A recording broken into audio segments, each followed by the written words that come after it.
S47, war number 5, and we are up against LÆPS. And this time my team will be Silk, Onslaught and Lady D. I will be taking Path 1 in Section 1, Path 6 in Section 2, Onslaught, Professor X, Killmonger and Mangog mini-bosses, along with that Bullseye boss with Lady D. Now it has been quite a while since we actually played this war, and when I'm recording this video the season has already ended, so once again I have fallen quite far behind. Either way, I will be doing my best to get the rest of these wars out, at the very least before the next season starts. Now to start this war off, we have a Toad on the personal space regeneration node, and I am taking the fight with Lady D. The game plan here is to essentially just keep the heal block debuff up and let the ruptures do most of the work. The heal block debuff prevents any of the healing on Toad here, including the willpower mastery, his own regen, as well as the personal space regeneration node. And that is essentially the only thing I need to keep an eye on here. Now that said, there is also a slight concern with Toad's poison debuffs. If you stack 10 of them, you will get passively stunned, so to avoid that I will limit the amount of hits I throw in my combos, and then whenever I get those poisons I try to get them off as quickly as possible. Now at this point Toad is, well, dead, so I don't really have to worry about that anymore, and I did finish the fight at a full yellow bar. So overall the matchup isn't exactly too difficult to take with Lady D, though there are better options. Then next up here we have a Photon on the Vigorous Assault and Masochism Overtime node, and I'm taking the fight with Lady D. And I have taken plenty of Photons in the past with Lady D, and my game plan here was essentially the exact same. I just need to manage the charges that she has and then trigger the Pure Light form myself whenever she has above 10 charges and doesn't have a special ready. Then just wait out the Pure Light form before pushing her to a special, and just keep repeating that over and over until the fight is done. However, due to the recent update we had, which has been some time now since, well, this war happened a while ago, Photon received an update to how the timer works on her manual activation of the Pure Light form. And that was meant to make her easier to use offensively so that you wouldn't trigger the Pure Light form on accident as often. But unfortunately that also affected her defensively, meaning you can't use the Pure Light you can't use the Light Whiff trick to trigger the Pure Light form whenever you want to. Excuse me stumbling there on my words. I would normally take or do a retake of the recording here, but I don't have time for that now, so you're just gonna have to deal with me stumbling all over my words. Either way, I guess you could call it a defensive buff of sorts, was not intentional and it should get fixed soon enough. I don't have a timeline for that, it's not up to me, but I have brought it to the relevant people's attention. Now, since I couldn't utilize that trick in this fight, I just went ahead and used the Steadfast from the attack tactic instead to deal with the unblockable special one, and so far the fight has been going relatively well. I have taken some chip damage, but that's alright. I got the regen under control with the heal block debuff as well as the spare, and this Photon is going down after this special too. Overall, even if I couldn't use my normal tactics against her, the fight wasn't too bad, and yeah, she's just not as difficult of a defender as many people seem to think she is. You just need to learn how she works and how to fight against her. Then, next up here we have a Sauron on the Prowess Build-Up Unblockable and Superior Specials node, and instead of using Lady D here, I'm actually going in with Silk. And the reasoning for that was, well, if I make a single mistake here with Lady D, I'm gonna die, and the same would be true with Silk as well. However, with Silk I have the auto evade as a safety net, so I can rely on that when trying to bait any specials, if I'm trying to bait any specials.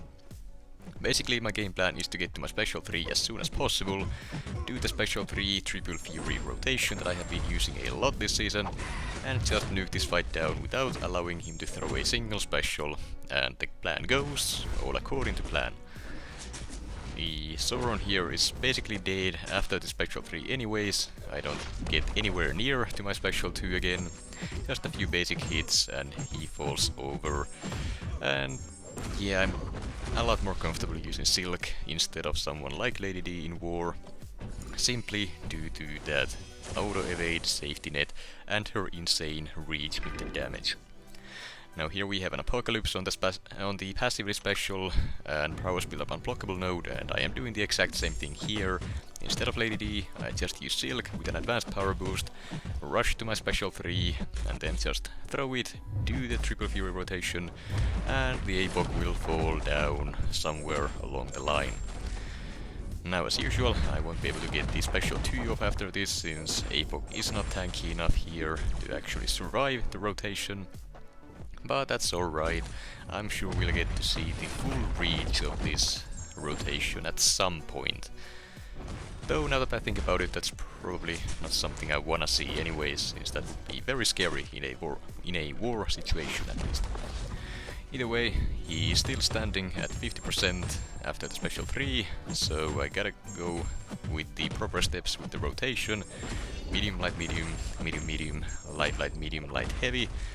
Striker, light, light, light, medium, light, heavy, Special 2 would be the rotation I normally use, but I don't think I actually needed to do the full thing right then and there. Either way, as I said, I don't really have time to take any retakes, so you'll take my commentary for what it is, and we'll just keep on moving forward. Here we have an Onslaught on the Power Snack and 1 too many hits miniboss node, and I'm taking the fight with Silk. Now here, the game plan originally was the exact same as the previous 2 fights, however, since my damage output here is a lot better than I thought it was, I end up going with my Special 2s instead. Another reason to use the Special 2 instead of going for my Special 3 is to avoid any of the power sting damage, since it works, or the 1 too many hits node works a little bit weirdly with the attacker's Special 3s. If you throw the Special 3 and the Special 3 itself pushes the opponent above a bar of power, you still take the power sting detonation, even though you used the special before you got it. But I don't know, it's weird, and that's just how it works. So to avoid any of that unnecessary chip damage, I just go for my Special 2 itself here, and the fight is almost over. Or I guess I should say it should be almost over. But this guy, for whatever reason, doesn't want to throw his specials, and he's just dragging this fight along for no real reason. I'm doing my best to bait the special out, he's just not doing it, and I get tired of waiting. I go for a special intercept here, try to nuke him down, which I don't, and back to baiting specials. Once again, not throwing it, so I go for a striker intercept and a single love tap to end the fight. And I gotta say, that was pretty weird. Usually Onslaught is pretty trigger happy with the specials. Today though, not the case. But that didn't cause any bigger problems, just wasted some fight time, which is quite alright. Then next up here we have a Professor X on the One Eye Open and Make a Stand miniboss node, and I am taking the fight with Onslaught. And my thinking was that the Neuroshocks will allow me to bypass the miss mechanic, so I wouldn't have to worry about the falter at all, and then the heavy reach would be good enough to actually punish his heavy attacks with mine, so I don't need to parry stun him for those knockdowns either. Now both of those things are true here, however I didn't really make good use of those abilities here. First off, I forgot that the defense tactic would root me during the opponent's specials, and I failed the special 1 dex, and then when I ate the special 1, I triggered a Neuroshock on the opponent, which then meant that when I dashed in to try to get my heavy attack in, I didn't actually miss the medium attack, I landed it, and then when I charged up my heavy attack, I got punished for it and comboed. So, all in all, everything is going the way I thought it would, but I'm just not utilizing the abilities properly, and I'm getting, well, tossed around because of it. Either way, at this point the fight is more or less under control. I get my special 2 for the degenerations, and Professor X starts melting quite quickly, though the protection here did slow things down quite a bit. Now, I also forgot that the special 2 converts the neuroshocks into degens, so I didn't bypass the falter there with my heavy attack, causing me to take even more hits here, but thankfully Professor X does not hit hard enough to actually finish me off here, though that was quite a scary fight, to be completely honest. It did not go nearly as well as I thought it would, and the only reason it didn't was because I played it horribly, and well, if I had to take the matchup again in the future, I'm sure I could do it very clean, but this time, well, mistakes are costly in Alliance War, so I'm gonna go ahead and have to use some level 5 War Health Potions here, which we got from some sort of compensation for something or other, I don't remember. Either way. Next up we have a Killmonger here on the Hazard Shift, Incinerate and Poison miniboss node along with the Stun Immune node, and I am taking the fight with Onslaught. Now, before we get into any details of the fight itself, as you can see there are some black borders on the screen. That is not a filter, it's not edited in any way, it is a bug with Professor X that can happen if you fight with him or against him. It can cause your following fights to look like this until you restart your game at least. Don't know why, it is just something that can happen. Either way, the game plan here is to just parry a lot to get those daunted debuffs on the opponent, then heavy punish his heavy attack or special 2 to get that long pause up, along with getting some power to rush to your special 2. You can completely skip the special 1, you don't need to use it to ramp up the neuroshocks, since having incinerate debuffs on yourself does the same thing. It will apply those neuroshocks on the opponent over time, so straight to your damage is all you need to do. A single special 2 into a special 1 here was enough to finish the fight, and it would have been quite a clean one, though at the very end, for whatever reason, I ate the last hit of Killmonger's special 2, which of course landed a critical hit as well, and that took quite a big chunk of my health down, though it's fine, since that was the final Onslaught fight of this specific war at least. Then we have yet another Mangog here on the Aspect of Evolution miniboss node, and I am taking the fight with Silk. Game plan is the exact same as usual. Get to special 3, do the rotation, and Mangog will fall, no question about it. And as you can still see, the black borders are still on screen.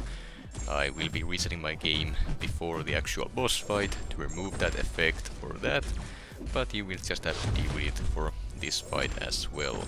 As I said, I didn't know about the bug for this war, so I didn't know it would still continue for the following fight.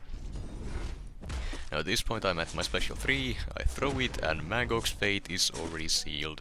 There's nothing he can do about it, and just a few seconds later he's gonna be down, and there is not much else for me to say about here but to ramble on and talk about absolutely nothing. Either way, fight is done, it was clean, nothing special to say about that one. It's the same fight as always, and moving on.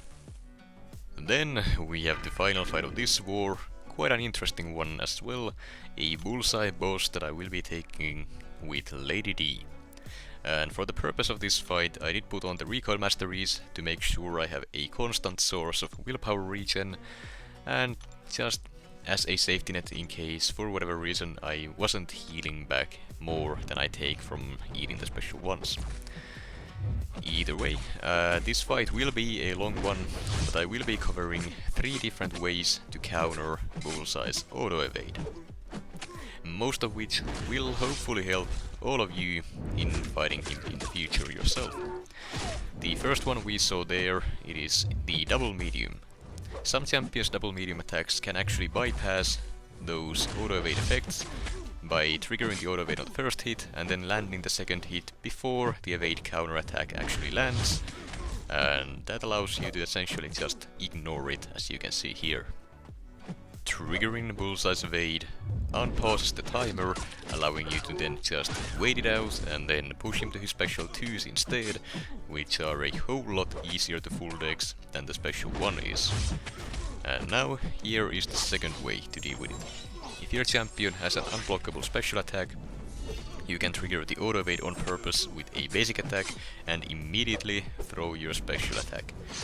The basic attack triggers the evade, and then before the counter hit lands, you throw your own special, which then saves you from the counter hit, and due to it being unblockable, Bullseye can't try to save himself by blocking it either, allowing you to get the special in, trigger the evade timer, and then follow up with by pushing him to special 2s once again.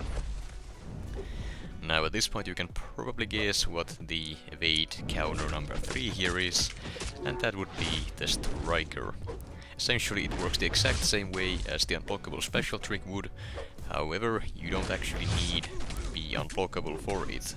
The Striker will fly right past the evade counter hit, and it will land before Bullseye can even attempt to throw his block up. And then the Striker stun will also allow you to get in right in there to follow up with a combo. However, if you use a Striker with just 2 hits, for example, Bullseye's evade can still have time in it afterwards, which means you can't really do a full combo to follow up with, rather than just a couple hits while the Striker stun is still active. And that is 3 ways you can utilize, or rather counter, Bullseye's evade with many champions in the game, and hopefully that'll make your life a lot easier fighting this guy, who is still one of the most annoying defenders ever put into this game. Much worse than even Photon is. Now with all that said, this specific fight for me has not gone too well. I have eaten many basic attacks, which wasn't in the plan. I don't really know what it is, I just tend to get caught on my dashbacks against this guy with Lady D, and I really gotta stop doing that, because the more basic attacks I eat, the scarier the fight gets, since a single strong crit on the special one from Bullseye can deal quite a lot of damage before I have a chance to regen it all back up. So if I get too low, I can no longer eat the special ones, and if that happens, I'm probably dead. Now, me getting caught on the dashbacks hasn't cost me a death yet at least, and I hope it never will. Well, rather I hope I stop getting caught on the dashbacks in the first place, but either way, yeah, it's not exactly a clean fight so far, but I'm still happy with it since I got to show off the different ways to counter this guy. As you just saw there, that was another Striker into the counter evade hit to get an opening, and now the fight is almost over. For whatever reason, this guy didn't want to die, he just survived at 1% for quite a while actually, before finally dropping dead, getting me the solo. And it was a very long fight, definitely killed our fight time, which isn't great usually to begin with, but either way I am happy with the fight since I got to showcase the different ways to deal with the evade. As for the results, we did end up winning this war 79-12, so yeah, quite a clear-cut war, though once again 12 deaths isn't exactly great for the top of the Masters bracket that we usually play in.